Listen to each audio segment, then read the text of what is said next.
Hello, everybody out there again in YouTube land.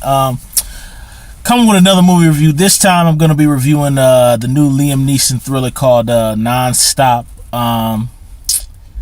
This is an interesting PG-13 little actioner. It's kind of a whodunit.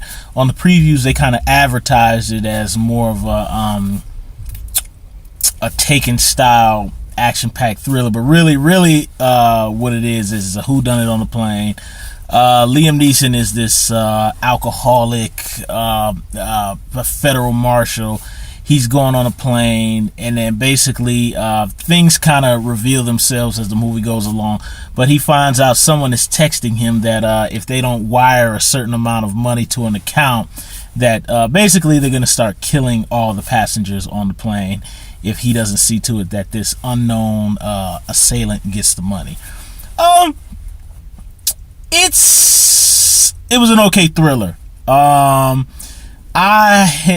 one of the people who's not really a fan of these kind of Taken Liam Neeson actioners. I guess that's because, I grew up in the Arnold Schwarzenegger, Stallone, Jean-Claude Van Damme, Steven Seagal, Wesley Snipes, Dolph Lundgren era of action films, and at that time Liam Neeson was the guy who was in Darkman. So all of a sudden that Liam Neeson has become this action hero is, not to say I'm not knocking Liam Neeson. I'm just saying that I particularly myself don't get it. But I think he's a phenomenal actor. I like what's the movie, Ethan Frome, and a lot of other character stuff he's done. The first Taken I thought was pretty good. I never saw Taken 2. Everybody else tells me it sucks. I never saw The Gray. I was kind of interested in seeing it a little bit. It reminded me of that movie, The Edge, with Anthony Hopkins and Alec Baldwin, kind of man against beast kind of thing. But it was an okay thriller. It moves kind of at a leisurely pace. It kind of takes its time. There's some kind of unexpected turns on there. Of course, as usual, they throw out the red herrings. One person, you think this person is that, and they turn out to be something else. It didn't bother me. A harmless little thriller. Once it's revealed who is who and what they're up to, as usual in these kind of movies, as Roger Ebert used to call it, the killer has to talk about his plan, and you did this and you did that. It of course it hits all those conventions where the killer explains to the hero why he's doing what he's doing and what he's gonna do furthermore and all that kind of stuff. So it hits those conventions.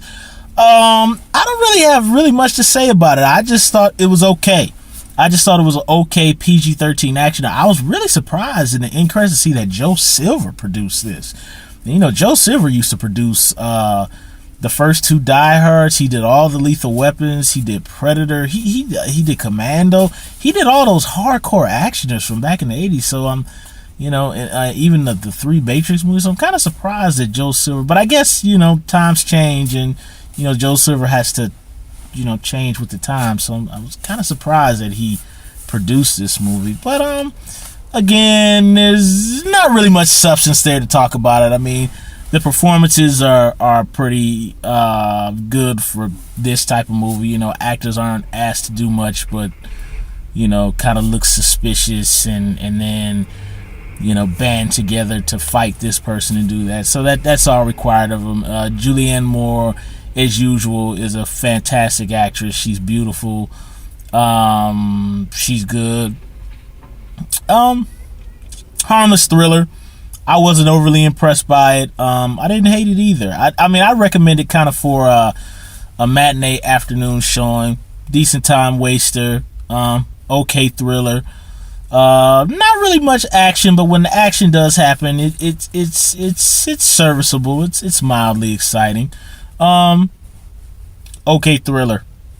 That's all I can really say about Non-Stop. I don't really think there's much else there to say as far as it being non-stop. If you're referring to non-stop action, that'd be no. But as far as non-stop of them being on a plane, think of Speed on an airplane, and instead of a bomb blowing up, the terrorist is going to be killing passengers. So That's kind of what Nonstop is. It's like Speed in the air. So if they ever would have made Speed 3, this would have been, instead of Liam Neeson, would star Keanu Reeves, and Julianne Moore would have been Sandra Bullock or something like that, and maybe she would have took control of the plane and flew it all the way down.